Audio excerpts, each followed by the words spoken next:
Bonsoir à tous, dans l'actualité ce soir. Nouvelle vidéo de ton youtubeur préféré, je pense que ça méritait au moins un passage au JT de 20h, non? Quoi? Je suis en train de niquer l'intro de la vidéo? Peut-être. Tous les joueurs de l'équipe de France, sans exception, souhaitent affirmer leur opposition à la décision prise par la Fédération française de football d'exclure Nicolas Anelka. Cette insulte d'Anelka, c'est simplement en fait une étincelle qui a mis le feu aux poudres. Un peu agressif et impatient. C'est une page inédite de l'histoire du foot qui va s'écrire. L'ensemble des joueurs a décidé de ne pas participer à la séance d'entraînement programmée aujourd'hui. Sécher l'entraînement. Non mais je suis obligé d'intervenir sur un truc, parce que tu peux sécher un cours de philo, tu vois, personne t'en voudra, c'est pas très grave. Tu peux à la limite sécher un entraînement du Vince FC, c'est pas très grave non plus. Mais sécher un entraînement pour la Coupe du Monde. Le problème c'est pas Anelka, le problème de l'équipe de France c'est pas Anelka, c'est le traître qui est parmi nous. Comment cette chose a pu sortir dans la presse, puisqu'il n'y avait que nous les joueurs et le staff. Voilà, la question qu'il faut se poser, c'est ce traître qu'il faut éliminer du groupe. Ils vont sortir quelque chose de grandiose pendant la Coupe du Monde et ils vont se donner à 600%, peut-être à 1000%. Et ils vont nous ramener une même Coupe du Monde que celle de 98. L'équipe de France de football fait ses valises. Cet homme aurait pu devenir PFU de prono. Franchement, il était à ça. Les joueurs quitteront l'Afrique du Sud ce soir.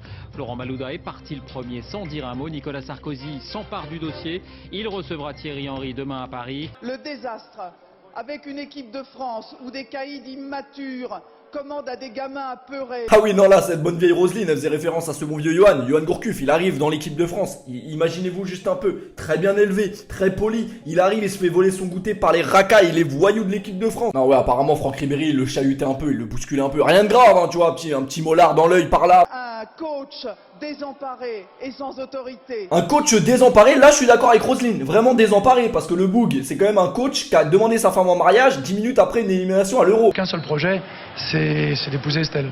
Donc c'est aujourd'hui que je lui demande vraiment. Je sais que c'est difficile, mais c'est dans ces moments-là qu'on a besoin de tout le monde et moi j'ai besoin d'elle. Le maillot national, le maillot français a été bafoué, bien évidemment, par des joueurs qui ont eu un comportement qui était tout sauf exemplaire. J'ai pensé à notre jeunesse. Mais bien sûr qu'elle a impacté la jeunesse, l'équipe de France 2010, les gars. Moi, je vois quoi? Mes joueurs préférés, ils descendent pas du bus. Qu'est-ce que je fais? Je descends plus du bus. Je vais plus à l'école. Et où je me retrouve? Ici, à vous parler. S'ils étaient descendus du bus, moi, je serais avocat aujourd'hui. Ils défendent les valeurs de la République.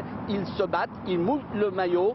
Et ils ne font pas des pitreries comme on l'a vu récemment. Ah non, pitrerie, vraiment, tu vois, pour un prof, quand un prof dit le mot pitrerie, c'est un peu l'équivalent d'un va te faire enculer chez un mec de trappe. C'est vraiment très très grave. Non, si quelqu'un a déjà eu le mot pitrerie dans son carnet de correspondance, les gars, je lui fais gagner une coque PFU 10 Pôle emploi. Voilà, regardez ces belles coques. Coques de sport qui nous les envoient, les gars. Tous les gens qui m'ont demandé, ouais, viennent d'où tes coques, etc.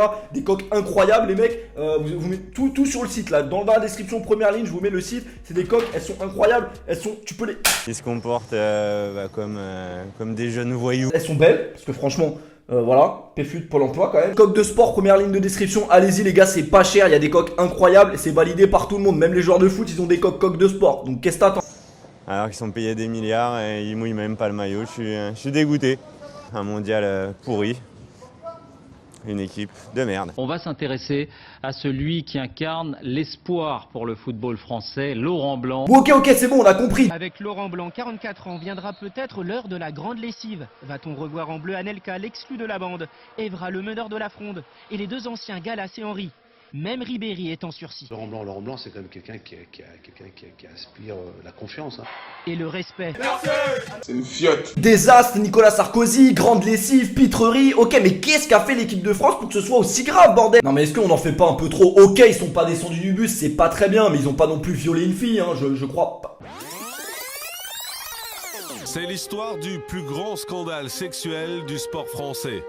Une affaire de mœurs sans précédent, car elle est en train de faire vaciller l'équipe de France de football à quelques semaines de la Coupe du Monde. Au cœur d'un dossier qui sent le soufre. J'aurais même dit un dossier qui sent le foutre, si je peux me permettre. Franck Ribéry. Voici l'histoire d'une fille de 16 ans qui fait trembler la planète football. Voici comment une petite adolescente en mal de paillettes bouscule un mythe national, la sacro-sainte équipe de France de foot, dans la tourmente, au pire moment. Karim Benzema. Ça m'aurait étonné, tiens, toujours les mêmes. Sidney Govou, Franck Ribéry, une certaine Zaya. Moi, il y a juste une question que je me pose vraiment, peut-être qu'elle est un peu indiscrète, je sais pas ce que vous en pensez, mais est-ce que quand Ribéry il soulevait Zaya, il entendait la voix de Thierry Gilardi qui lui disait « Vas-y mon petit ».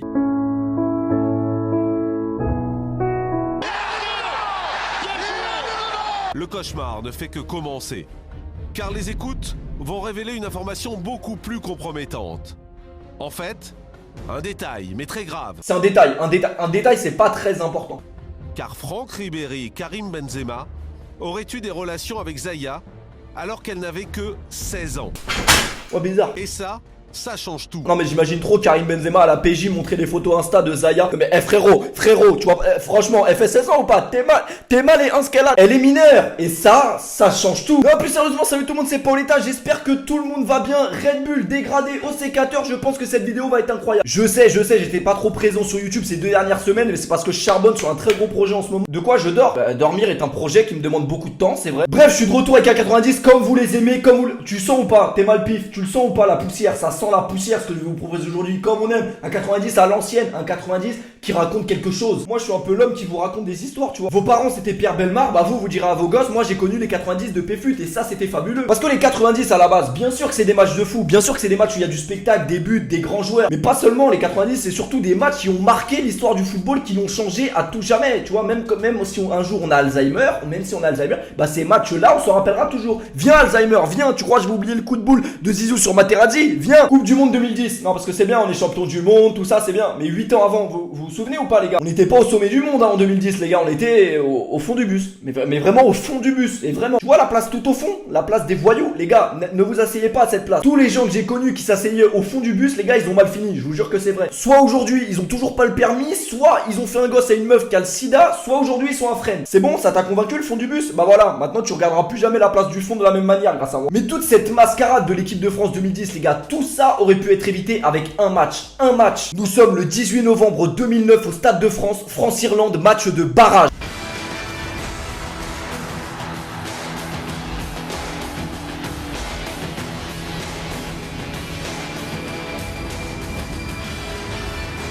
Déjà quand t'entends le mot barrage, tu sais que t'es dans la merde. Déjà tu vois barrage avec Nicolas Anelka, en gros on dirait il va te voler ton iPhone. On passe sans plus tarder bien évidemment au compo d'équipe. Avec tout d'abord un gros plan sur le gardien Hugo Lloris. 7 sélections, aucune défaite. C'est avec cette vidéo que vous allez vous rendre compte que Hugo Lloris c'était quelqu'un. Même quand il avait pas de barbe, même quand il avait 14 ans. Non en vrai c'était quelqu'un. Escudé aligné avec Gallas. 2 matchs ensemble. Julien Escudé, William Gallas pour la charnière. Je pense que comme William Gallas, vous aviez pas envie de voir Julien Escudé en charnière pour sauver son cul pour aller à la Coupe du Monde. Mais bon c'est pas grave, on t'aime bien Julien. Gourcuff, Henry, Anelka. Oh mon dieu, Gourcuff, Henry, Anelka. Et c'est ça le triangle des Bermudes en fait les gars. Avec Johan Gourcuff dans ton équipe tu peux rien craindre. À part te faire voler ton goûter hein, ça oui. Avec Johan Gourcuff les mecs, le nouveau Zidane, Zinedine Zidane Gourcuff. Johan Gourcuff en équipe de France, je sens que cette vidéo va foutre des giga tartes à des gens. Vous voulez que je vous dise la vérité? Johan Gourcuff, j'ai pas peur de le dire, j'étais fan de ce joueur. Mais je le montrais pas parce qu'à cette époque là il cassait le cul de mon PSG. Il était trop fort Johan Gourcuff. Et tous les gens qui aiment le football, un minimum, ça c'est un joueur qui te fait aimer le football. La vérité il était trop fort. C'est un génie incroyable. Pour moi il me fait penser à un Javier Pastore. Tu vois ce que je veux dire? Avec bien sûr devant André-Pierre Gignac. Attends comment ça? Et bien sûr devant André-Pierre Gignac. Genre c'est normal tu vois. Et bien sûr devant, c'est normal. Et bien sûr devant André-Pierre Gignac. Ça va être quoi la prochaine? Et bien sûr devant Olivier Giroud. Je sais pas trop quoi penser de cette équipe, voilà. Je pense que ça aurait pas été mon équipe fut en 2009. Mais voilà, c'est l'équipe de France. Bon, on va revenir uniquement sur les noms qui sautent aux yeux hein, parce que je vous avoue que Laurence, elle doit être super sympa, mais je me rappelle pas d'elle. Bien sûr, Robbie Keane, une légende d'Irlande, une légende, Robbie Keane. Given dans les cages, Oshie, bien sûr, vous vous souvenez tous de Oshie. Bref, bon, on se met une petite instrumentale énervée, des regards méchants, puis on va fracasser l'Irlande parce que nous, faut qu'on se qualifie à la Coupe du Monde. Voilà, les Irlandais, on vous aime bien, vous avez une bonne descente, vous allez bien boire de la bière toute la soirée, mais c'est tout.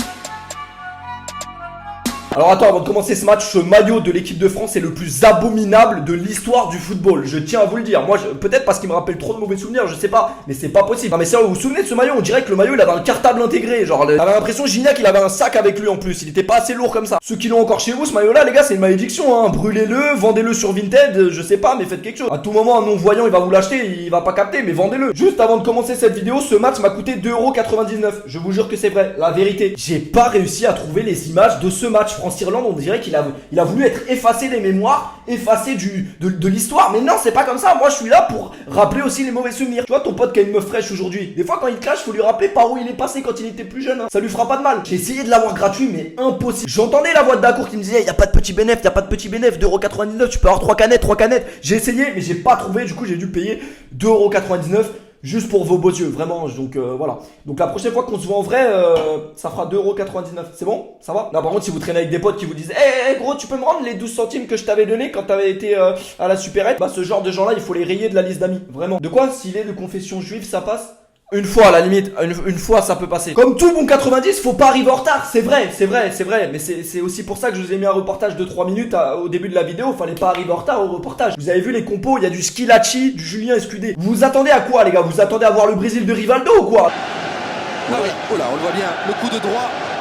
Le coup de droit de Patrice Evra. Coup de coude dans ta mère, coup de coude dans ta mère, Patrice Evra. Bon, ce bon Julien Escudé, il a rien demandé à personne, hein, mais je pense que Patrice Evra, il a lâché un petit coup d'œil, t'as vu, il a dit bon, c'est Julien Escudé, tiens, c'est pour le bien de la France. Et Sébastien Schillaci qui part à l'échauffement. Schillaci qui part à l'échauffement, putain, il y en a pas un pour rattraper l'autre. Non, mais je suis désolé, les gars, mais s'il y a bien une défense centrale qui me fait pas bander rien qu'à l'entendre, c'est bien Julien. Merde, comment il s'appelle? Et Sébastien Schillaci, je suis désolé. Vous connaissez Zlatan Ibrahimovic, bien évidemment. Vous connaissez les acrobaties de Zlatan Ibrahimovic. Mais est-ce que vous connaissez les acrobaties de Sébastien Schillaci?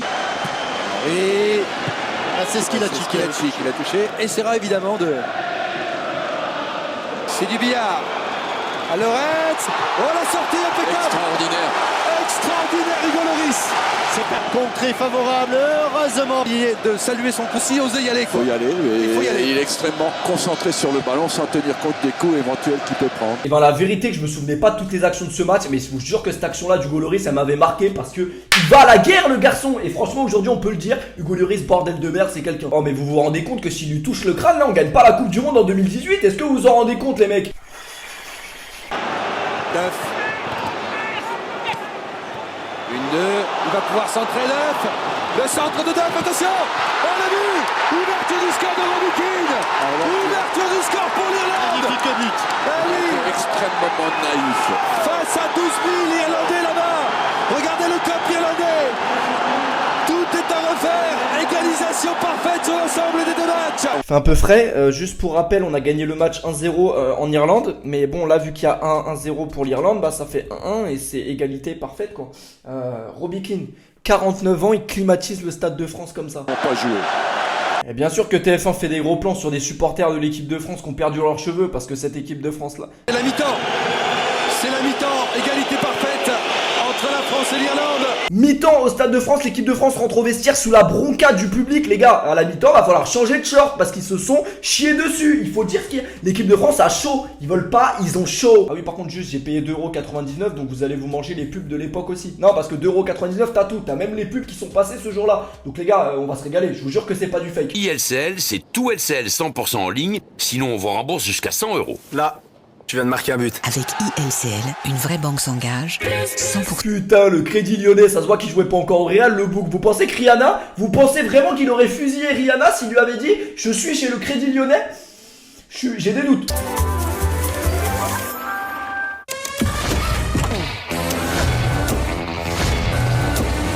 Inédit, Taxi 4, dimanche à 20h45 sur TF1. Oh je suis un chien, on a tous envie de regarder Taxi. Oh mon dieu, les gars, moi ce soir je regarde Taxi après cette vidéo. J'attends vos snaps sur Insta, PFUGIS, voilà, vous pouvez me follow. Ouais, c'est très technique. Les pubs que je place sont toujours très techniques.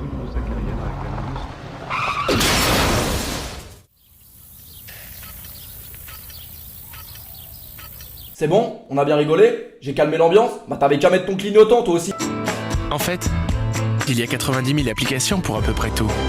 Uniquement sur l'iPhone. Oh putain, l'iPhone 3GS, il a existé les mecs, c'était une brique de lait. Et, franchement, l'évolution est incroyable. Non, franchement, là, je prends un coup de vieux incroyable. Vous voyez pas, mes cheveux sont en train de devenir blancs. Bon, c'est bon, j'arrête les pubs. 10 millions de coups d'envoi. 10 millions de socios du Barça. 10 millions de saltos, de roues. 10 milliards de Rooney, Mandanda, Benzema. FIFA 10, comme le football est grand. Attendez les gars, un FIFA avec O'Haro et Mandanda sur la jaquette, les gars, vous vous rendez compte? À l'époque c'était normal, aujourd'hui tu mets Mandanda et Guillaume O'Haro sur la jaquette, tout le monde passe sur PES, les gens n'achètent plus FIFA. Oh putain, le temps passe vite, incroyable. Centre en première, attention derrière, a failli passer. C'était une balle de 2-0. Oui, il a failli avoir pété aussi. Le contre avec Gourcuff. Gignac, la frappe de Gignac, non. Oh aïe. En vrai on se plaint, mais Giroud c'est pas si mal. Attention à la faute. Oh, l'interception de Dove peut-être. La balle de 2-0. L'arrêt de Lloris. Oh là là, magnifique. Franchement, j'ai rien à dire. Franchement, j'ai rien à dire, les gars. Jugez par vous-même. Hugo Lloris, y a rien à dire. Y a rien à dire. La sortie de Gourcuff, ces sifflets sont inutiles, bêtes et stupides. Il mérite pas ça, Yoann Gourcuff. Oh, je suis pas sûr que ce soit directement destiné à Yoann Gourcuff, Christian. C'est peut-être parce qu'il sort et que le public l'aime bien, je pense. Attends, quoi? Il a dit quoi? Attendez, attends, j'ai pas du...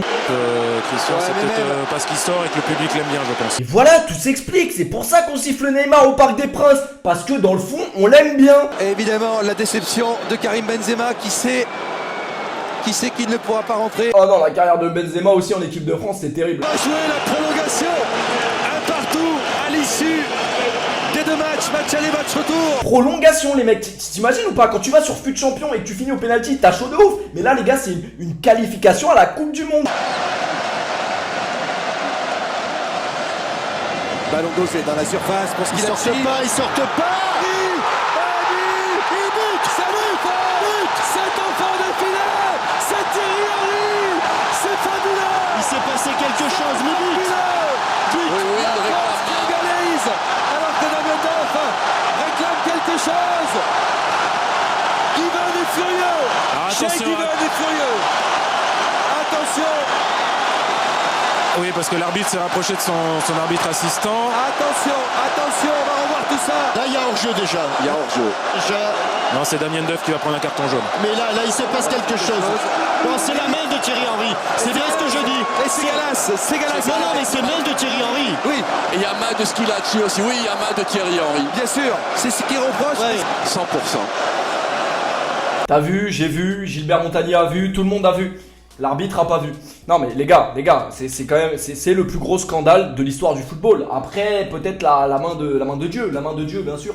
Ce bon vieux Maradona. Non mais en vrai c'est terrible, vous savez pourquoi? Parce qu'il a pas juste mis la main. Frérot, t'as pas juste mis la main, t'as caressé la balle comme si c'était un cul. Il faut revoir le replay. Il a caressé le ballon comme si c'était le cul d'une meuf qui fait du sport. Tu vois ce que je veux dire? Un cul, moi, il a caressé le truc. C'est limite s'il a pas pincé le ballon. Je sais pas, il devait penser à sa femme au moment. C'est pas possible, Titi. Alors ce qui est incroyable, c'est qu'au ralenti, on se rend compte qu'il y a hors-jeu plus double main. Hors-jeu, double main. Je crois que même Suarez, il aurait pas osé. Alors les mecs, pourquoi je fais cette vidéo? Je fais cette vidéo aussi pour défendre Thierry Henry, parce que ce match-là, les gars, ça a marqué la fin d'une ère entre Thierry Henry et le public français. Et ça, c'est dégueulasse, parce que Thierry Henry, les gars, putain de merde. Thierry Henry, vous savez c'est qui, les gars? C'est une légende du football. Bien sûr que t'es une légende. Que doit faire Henry à ce moment-là, les gars? Je vous le demande. Faut se mettre à sa place. C'est égoïste. Peut-être que c'est égoïste. Mais vous vous rendez compte que si la France ne va pas à la Coupe du Monde, ces 11 mecs-là, ils se font assassiner sur place publique. Est-ce que vous vous rendez compte de la pression qu'il y avait autour de ce match? Je crois que vous vous rendez pas compte. C'est une pression énorme. C'est une pression énorme. Tu sais pas comment tu réagis à sa place. C'est une pression incroyable. Toi, ça se trouve, même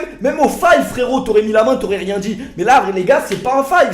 C'est un match décisif. Tu veux faire gagner ton pays à tout prix, je sais pas, j'essaie de trouver des excuses. Vous vous rendez compte qu'après ce match-là, la légende du foot qui est Thierry Henry, les gars, a été insulté par tous les Français. Il a fait ça pour qui, les gars? Il a qualifié l'équipe de France pour qui, Thierry Henry? Pas pour ces ingrats de Français, parce que vraiment, l'équipe de France a des supporters ingrats. Il a été lynché sur place publique pour avoir envoyé son équipe, son pays à la Coupe du Monde. Et s'il l'avait pas fait, on aurait dit mais Thierry Henry, t'es con, tu le fais exprès. Aujourd'hui, tout ce que les supporters de l'équipe de France ont retenu, c'est la main de Thierry Henry contre l'Irlande. Voilà, c'est honteux. Non, mais moi ça me fait mal au cœur, c'est terrible quand même comment s'est terminé l'histoire Thierry Henry en équipe de France, les gars. Les Français l'appelaient le tricheur quand même, le tricheur. Maradona, c'est la main de Dieu, mais par contre Thierry Henry, c'est le tricheur. Peut-être, les gars, que Thierry Henry doit aller voir l'arbitre et lui dire j'ai touché le ballon de la main, j'ai touché le ballon 8 fois même de la main. Peut-être qu'il doit aller le dire, tu vois, mais t'es pas à sa place, frérot. Toi derrière ton écran, t'es pas à sa place. Je suis pas à sa place. On sait pas comment on aurait jugé ça, comment on aurait décidé, on sait pas. C'est pour ça que pour moi on peut pas l'assassiner comme il a été assassiné Thierry Henry, et ça aurait été mieux à l'époque qu'il y ait la VAR, parce que s'il y avait eu la VAR, il n'y aurait pas eu cette polémique incroyable après le match. Alors attention, je suis d'accord que c'est terrible pour l'Irlande, qui va peut-être pas à la Coupe du Monde à cause de ça. C'est terrible, bien sûr, on se met à la place des Irlandais. Surtout que l'équipe d'Irlande méritait autant, voire plus que l'équipe de France, d'aller en Afrique du Sud. Non, après c'est vrai que t'as abusé, frérot. T'as vu comment t'as célébré comme un bâtard? T'as vraiment célébré comme un ouf. Alors tu savais que tu l'avais caressé le ballon. Ça va, oui. Ça va. Et regardez Guiven qui revient, il n'a pas eu le risque. Il est obligé. Anelka dans la surface. Ballon. Aïe, Sidney. Sidney Govou, t'as du sang sur les mains, parce que si t'avais mis ce but, on aurait moins parlé de la main de Titi. C'est fini. La France est en Afrique du Sud. Quelle délivrance pour tous les C'est terminé les gars, la France ira en Afrique du Sud et c'est injuste. Mais les gars, vous vous rendez compte que le karma fait bien les choses quand même? Est-ce que vous vous rendez compte que le karma existe? Parce que ce qui se passe après ce match de l'équipe de France et tout ce que vous avez vu dans le début de cette vidéo, c'est pas pour rien. Il y a une justice quelque part. Les Irlandais, ils ont dû kiffer de nous voir à la Coupe du Monde 2010. Je pense qu'il y a des marabouts très puissants en Irlande. Bref, j'ai kiffé quand même vous partager ce moment-là parce que c'est quand même un épisode important, qu'on le veuille ou non, de l'histoire de notre équipe de France. Voilà, c'est une histoire incroyable. Ça nous a permis de replonger, limite d'être nostalgique de ce gros bordel qui était l'équipe de France il y a 10 ans. 10 ans après, on est champion du monde pendant encore 3 ans et je le dis quand même haut et fort, on peut encore hurler, on est encore champion du monde pendant 3 ans, faut en profiter. C'est pas tous les jours que ça arrive. Quand tu vois cette génération de l'équipe de France, tu te dis qu'on revient de loin, de fou. Voilà, il faut toujours croire en ses rêves les gars, ne perdez pas espoir. Bon, si vous êtes pour Saint-Etienne et que vous avez des rêves, oubliez-les, là c'est différent. Voilà, vous aurez toujours une bonne ambiance à Saint-Etienne dans 10 ans. Et des performances sportives, ça je sais pas. Non, s'il faut retenir quelque chose de cette vidéo, bah c'est que si Thierry Henry vous propose un coup de main... Non, ça va, merci frérot. De quoi? Non, ça va, j'ai pas besoin d'aide. C'est vrai que Thierry Henry et les Bleus, c'est vraiment pas de chance. À chaque fois qu'il a voulu donner un coup de main, il a pas eu de chance. La main contre l'Irlande, le coup de main aux Belges à la Coupe du Monde. Bref, le karma existe les gars, faites attention à ce que vous faites. Faites très attention à tout ce que vous faites les gars. Faites attention. On vous voit. Et le mot de la fin, bah, il faut aussi retenir que 10 ans après, Yoann Gourcuff n'est plus footballeur, il est devenu joueur de tennis. C'est pas une blague, voilà, il est devenu joueur de tennis. Le foot, c'est plus son métier. Bref, c'était votre pote Pauletta. Si vous voulez plus de 90 à l'ancienne, qui vous raconte des histoires, qui vous raconte des moments importants, parce que c'est ça, moi, que je kiffe vraiment dans ces 90 là, c'est de revivre des trucs qui nous ont marqués. Vraiment, tu vois ce que je veux dire? Un truc vraiment qui nous a marqué.